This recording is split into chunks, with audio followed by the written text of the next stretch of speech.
best curated content on business, marketing, automotive, and lifestyle. Sit back, put in your earplugs, and let's enjoy the ride.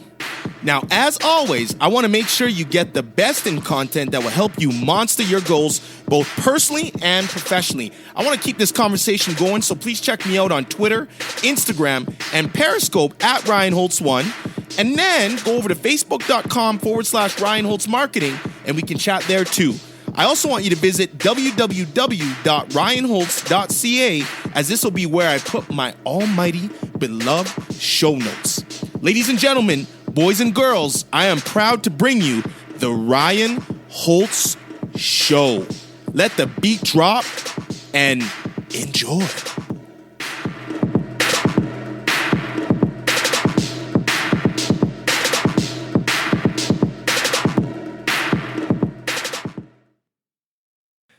Hello and welcome to episode 4 of the Ryan Holtz Podcast Show. Today's episode, I'm locked and loaded, ready to rock for this. We are going to be talking about networking or not working for business groups. I chose to do this topic because I've been to several different networking groups. I've also heard about people going to different networking groups and trying to build contacts, trying to build different resources for their business, maybe get some new ideas, fresh ideas. But I'm a little skeptical of networking groups. I think that it all depends on what level the networking group is at. If it's like, brand new business owners or, startup companies or things of this nature. But I always caution business owners on networking groups and to be really selective of the networking groups that they go to. Most networking groups, I always like to say, when you're actually standing there, is your customer or client standing there beside you? And people are like, what do you mean by that? And I'm like, well, if you're starting a business or trying to run a business or build a business, look around and do you see any of your customers or clients? And so a lot of people say, well, no. And then I kind of ask, well, why are you here? Because in business, we can, rub elbows and shake hands and do all this with our fellow colleagues, our fellow peers. But at the end of the day, it really only matters about the customer or the client. So are you networking or are you not working? And I think that we all have to be honest with ourselves on that. So I would like to know your answers. And again, at the end of the show, I'll tell you how you can do that. But let's dive right into it. One pro and con about a networking group: time management. And especially if somebody's starting their own business, you will know that you're the accountant, the bookkeeper, the cook, the cleaner, the crisis management, the public relations, communications manager. I mean, you do everything. You're the social media marketer. You're the auditor. You're everything. So, and then you still have a family that you have to actually take care of, and that is an absorbent amount of time. Okay, time management is huge because in business, it's something that, it really is our biggest asset in life, but it really is our biggest asset in business. And if we're horrible at managing our time, I don't know the success of our business at the end of the day. Networking groups, I think, can be also known as time wasters. And I'm going to be very honest about that. So, and I'm going to justify why I'm saying that. Even myself to this day, I don't really attend too many networking groups. I'm very cautious of it. I love and give a lot of appreciation to organizers for doing the events. But as a business owner, I really have to sit back and say, where's my time better spent? And for me, that is working on my business, and really focusing on the customer and the client. But furthermore, doing things like this, putting out good content, because that's the funnel. It's that trust cycle. It's that building of trust. So number 1, 2, 3, 4. I mean, I'm going to give you several tips here. So maybe I shouldn't use the numbering system, but a recommendation I'm going to give you is take note the value of the group. So the way I like to ascertain this about any networking group is a lot of networking groups will do a call out or a reach out for sponsorship. And the sponsorship, whether they're, paying for the food, the venue, the drink, the time, the organizer's salary so that they can actually plan to do the event. I always like to look at who's sponsoring the event, because any event or organization that goes to a company for sponsorship, the sponsorship wants to know where their dollars are going and why they should sponsor and what's the benefit to them. So if you see any kind of sponsorship that's of stature, meaning a medium to large size company that you're aware of, that's usually a good sign that this networking event is going to be very fruitful, very well done, and highly executed. And to me, that group would go, towards the top of my list, because I know that hey, this might be something that's really valuable and is worth my time. And again, I'm not saying that small networking groups are not, but I am saying that you have to, judge where you're at in your business and what your needs and wants are, and then kind of suitably match that with the business networking group or cocktail group or whatever group you're in, but make sure that it's actually executing what you need to execute on. Okay? Now, most networking groups that I've seen are a lot of business to business. Everything from, oh, hey, you're a graphic designer. Oh, I'm a graphic designer. Oh, you're a social media marketer. Oh, I'm a social media marketer. Oh, you're a plumber. I'm a plumber. You're an electrician. I'm an electrician. Do electricians really go to networking events? I don't know, but there's definitely probably some out there. But just remember, you're talking to your peers. You're not necessarily talking to your customers or clients. So, I'm going to be really honest here, and I hear this statement a lot is, well, I'm going to go to this networking event because, maybe we can collaborate. Maybe I can find some people to collaborate with. Collaboration is a very unsettling word when it comes to business, because what are you collaborating on? Are you collaborating to work together so that you can build a fence around your future customers? Meaning, if I'm doing social media marketing and you're doing graphic design, well, we can work together and toss each other referrals type of collaboration? Or are we collaborating on, what are we collaborating on? I guess is my question. And to be honest out there, if you're in business, it's competitive. So you have a lot of your peers that, they'll I guess they will collaborate with you, but how much are they actually collaborating with you?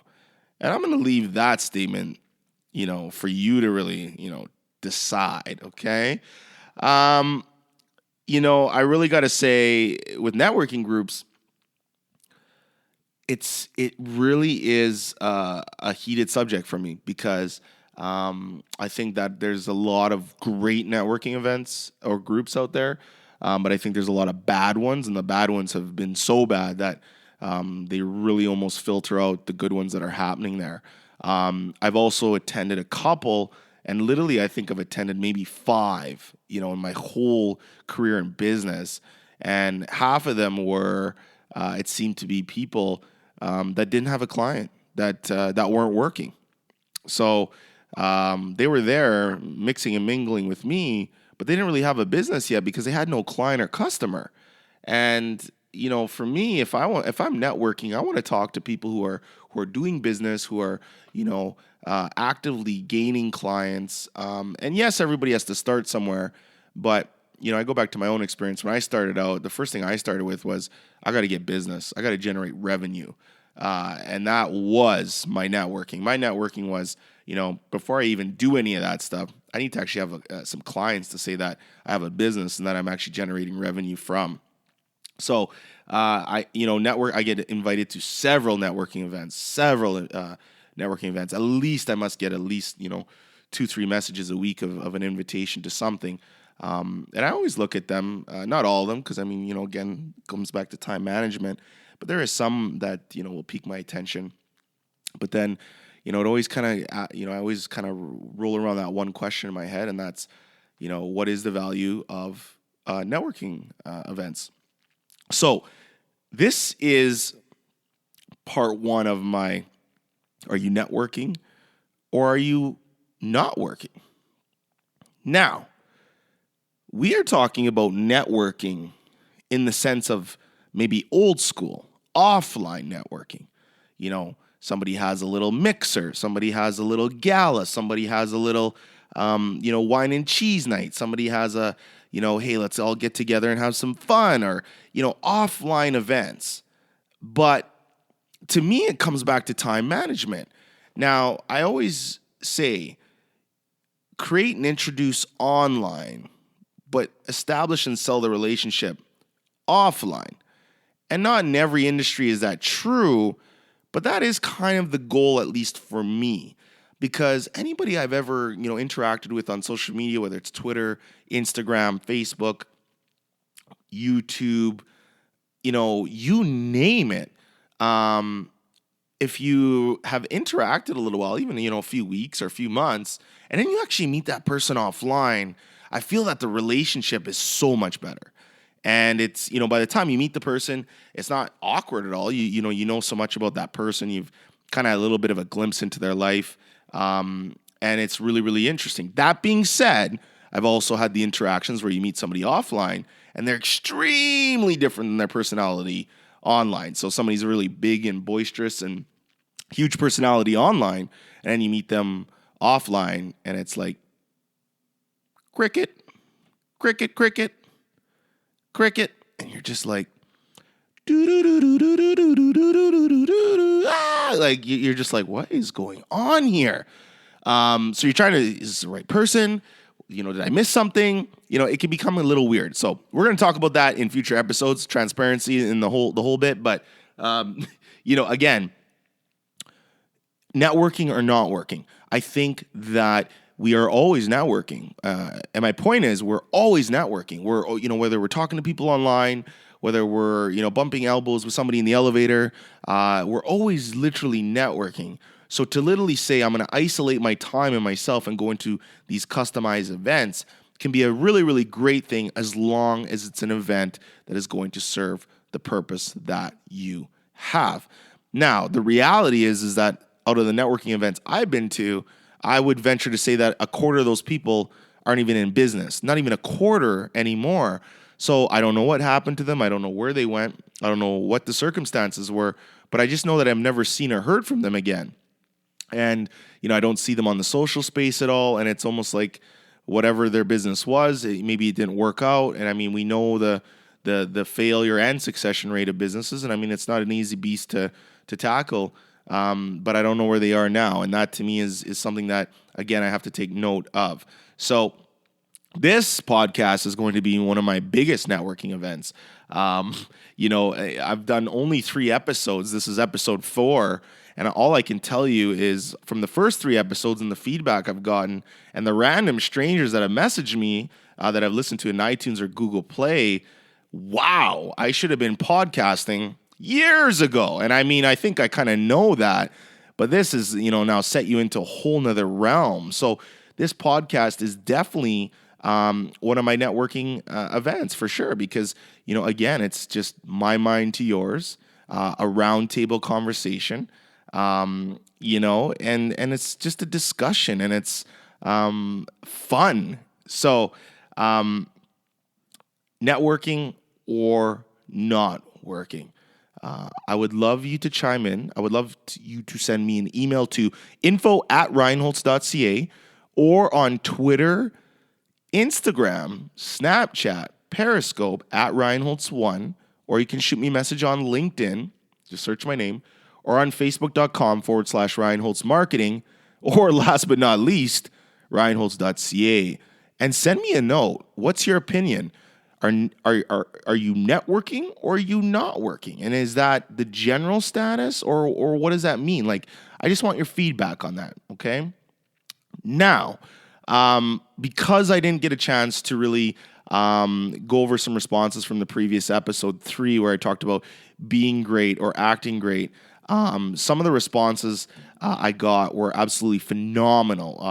And basically all it was people basically saying, here's my opinion on it, and here's what I really think. So I'm actually going to go into my phone right now, and I'm just going to read a few of the responses that I got that I thought were really, really cool. I will keep the people's names anonymous for now, but I think that at the end of the day, it's huge, right?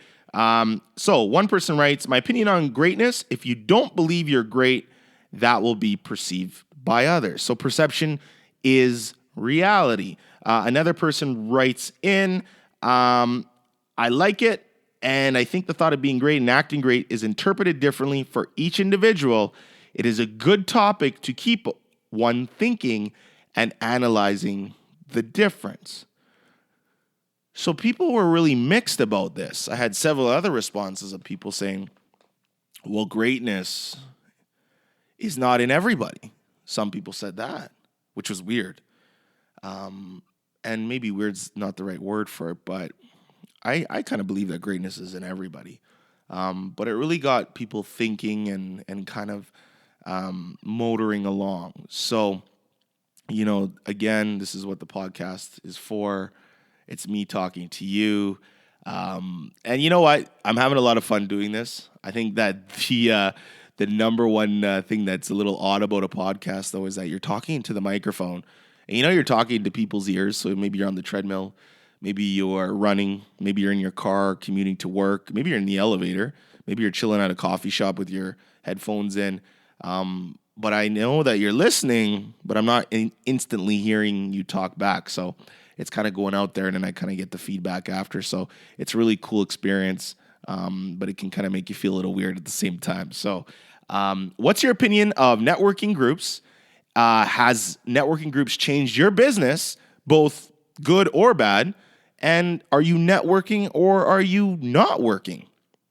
And one thing I would love to know is chime in on Twitter or again on any of the other social platforms. And if you are a part of a networking group that you think is absolutely awesome, please shout the networking group out. Let me know so that I can include it in future episodes. Also, I can include it on the blog and in the show notes because I'd love people to have some really cool networking events that they could go and facilitate but get really good value from. So I'm gonna cut the episode right here. It's been episode 4. Are you networking or are you not working on the Ryan Holtz podcast show?